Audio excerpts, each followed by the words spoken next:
How's it going, guys? It's Justin with Board Game Perspective, and today we're taking a look at Chronicles of Crime from Lucky Duck Games. Now, in this game, you're going to be working cooperatively in order to solve crimes throughout London. Now, this is a board-based game as well as an app-based game, so you will need to get the free app from your app store. Now, in this game, you are going to be going around with a team of forensic experts trying to piece together clues and interrogate suspects in order to solve the crimes in as little time as possible. Sound like fun? Let's see how it's played.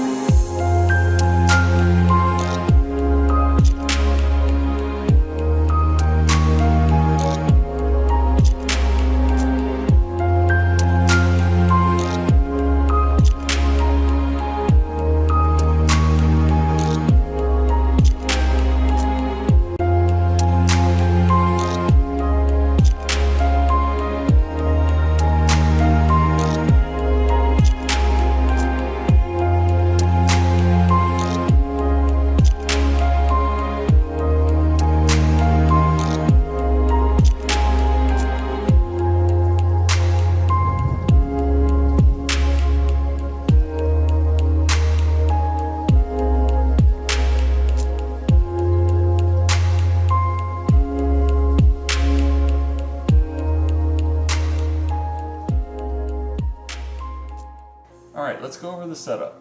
So you're going to place the board out on the table, and the board has 20 evidence slots, 7 different location slots along the sides, 3 unlocated character slots as well. Now you're also going to lay out your 4 forensic contacts that you'll be able to talk to throughout the game in order to find out more information. Now you're also going to have character cards and special items cards that are going to be face down on the table, and you'll be revealing new characters throughout the game and revealing special items that will also be helpful in solving the crimes. And then you're also going to have your evidence cards that will, for the most part, be face up on the table, and you'll be sorting through that evidence throughout the game in order to solve the crimes. Now, Scotland Yard will always be the home location, and it will go here in this slot at the bottom of the board. Now, once the game is set up, you're going to open up the app. So you'll have to find the app in the App Store, but once you do, you're going to open it up, and then you're going to have a few different options. Now, London's Forensic, that is what comes with the base game. Now, you've got a tutorial, and then you've got some other scenarios as well. And if you click in here, you're actually going to see that you have multiple scenarios within the same thing. So once we close that back up, you can also go back, and then you've got extra scenarios that you can purchase as well. Now there's also Noir and Welcome to Redview. Those are expansions to the game, so those do not come with the base game. So going into London's Forensic, we're going to start with the tutorial, just so that you guys can see how this works. So we're going to open it up, and then we'll get started. So once we've opened up the tutorial, here's a few things that I just want to point out. Up here in this corner, you're going to see where you're currently located at that time. So right now, we are located in Scotland Yard. Now you're also going to see over in this corner what day it is and what time it currently is. Now that's going to be important because time will continue to run the more things you do throughout the game. Now you're also going to have different screens that are going to tell you different things throughout the game, and that's how you're going to gain more information. Now at the bottom, there's this little hamburger menu here that's going to give you a few options as well.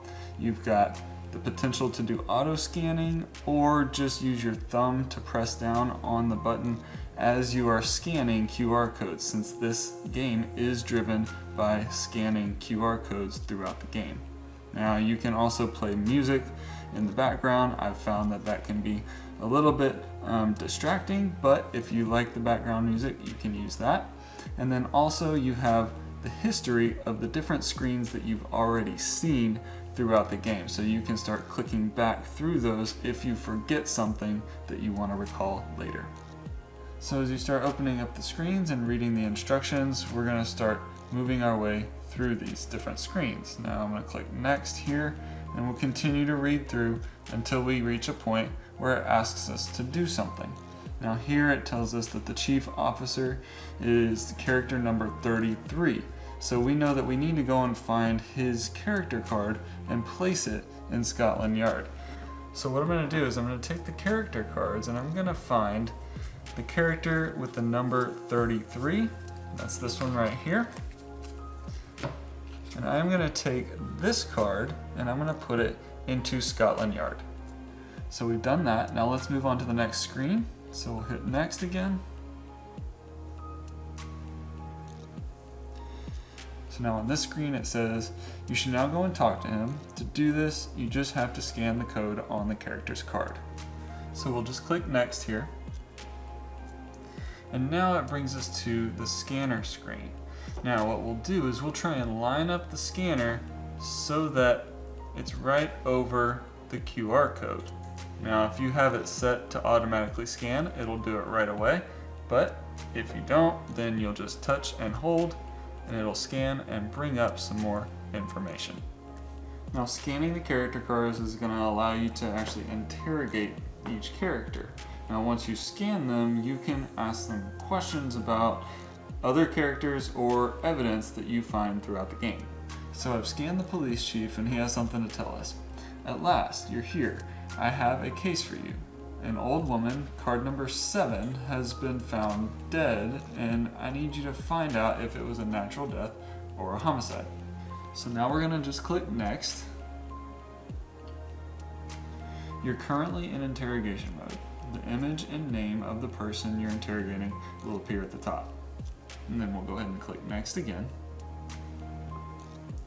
So now that we're here, we're just gonna click through until we find the next place where we can start to scan. So now when we get to this screen, it says you should now have number 7 on the board. Now we have her right here. Now what we can do is we can ask the chief officer what he knows about that woman. So we're gonna click next, and then it gives us the scan screen again.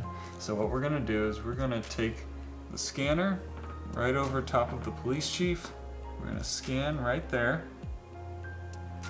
And then we're gonna see what he knows about the woman. We're gonna click through. So now it gives us the instructions. It says to ask the police chief about the victim, number 7, we can scan the victim. And he'll tell us what he knows about her. Okay, so what we're gonna do then is we're gonna hit next, here again.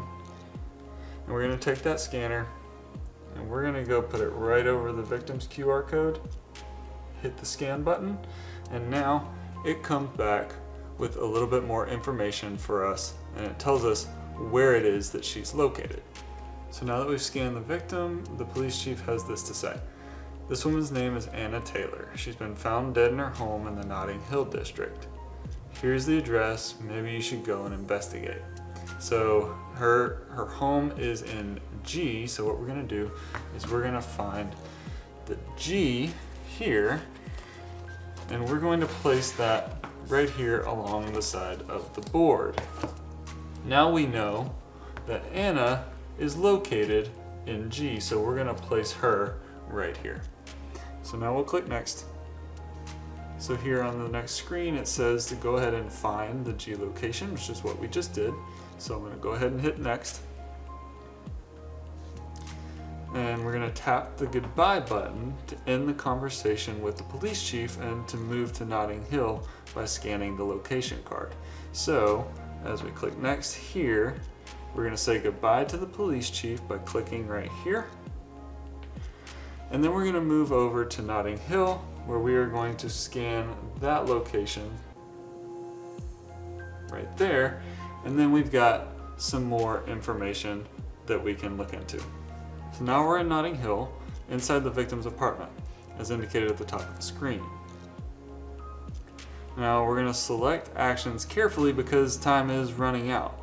Each scan actually makes the clock tick upward in this upper corner here.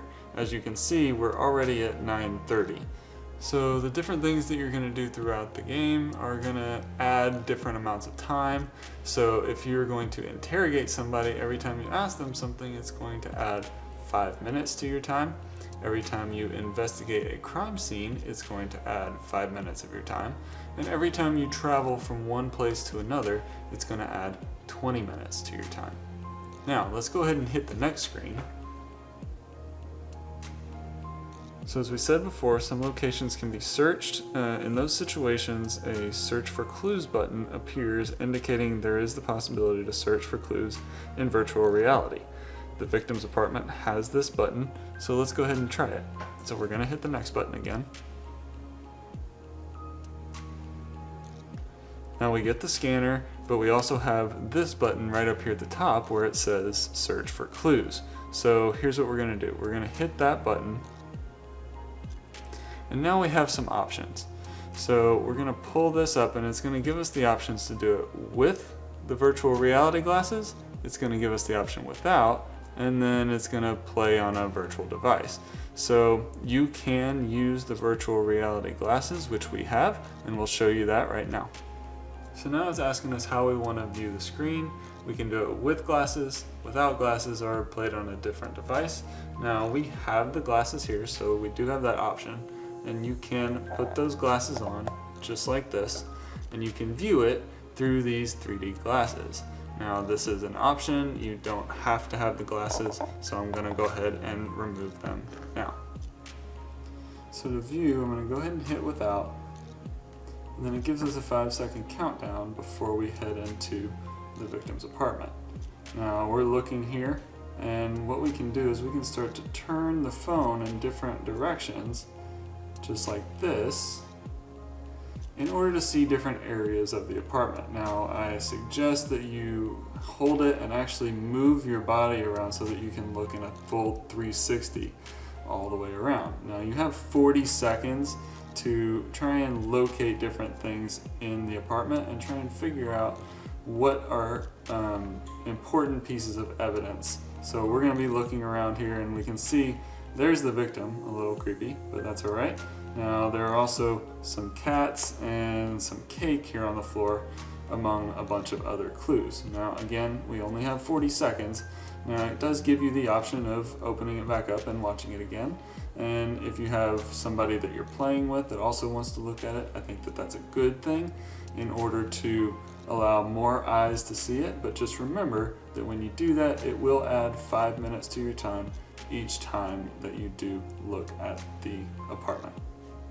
So if you want to redo it, you're going to go ahead and click yes. It's going to give you the same options as before, and then you're going to go ahead and hit without again, and then view the apartment again. So as one person is investigating the crime scene, other people are going to be looking through all the different clues that are going to be face up on the table. As the person is calling out things that they see, the other players are going to be pulling out things as they believe that they are relevant to what is being said about the crime scene. So here are some of the relevant things that we saw within the scene that we think might be helpful to solve the case. Now what we're going to do, we're going to kind of skip through some of this tutorial stuff until we get to the screen where we can start to scan the clues. So we're going to go ahead and scan the animals clue here. Scan here to try and figure out whether that is relevant or not. And it says that the victim's cats are dead. And then we'll go ahead and hit next. There's some more tutorial information here. We'll hit next again. And so there's some more tutorial information here, so we'll go ahead and hit next. And it says that we found a clue. Now we're going to go ahead and take that clue and we're going to put it into our evidence spaces here on the board. So from there, what you can do is you can continue to scan the different pieces of evidence that you found, and just remember that each time that you scan something, it is going to add 5 minutes to your time. So if you do come across a piece of evidence that isn't relevant to the case, the scanner will say this is not part of this case, and you will return that piece of evidence to the deck. Now throughout the game, you can also call on your forensic contacts as well to find out more information about different things that are going on throughout the game. For example, you can call on the forensic laboratory in order to find out about evidence that's out here on the board. You can call on the doctor to do autopsies or learn about medical issues that are going on with different people. You can also use the hacker, who can investigate different technological things or hack into computer systems or phones or things of that sort that you find throughout the game. Or you can talk to the criminologist, who can give you psychological profiles and things like that about different people that you come in contact throughout the game. Now, as an example, we're going to scan the doctor and have him do an autopsy on the animals or the cats that we found in the apartment, so we can see if we can figure out what their cause of death was as well. Now I'm going to go ahead and scan the doctor.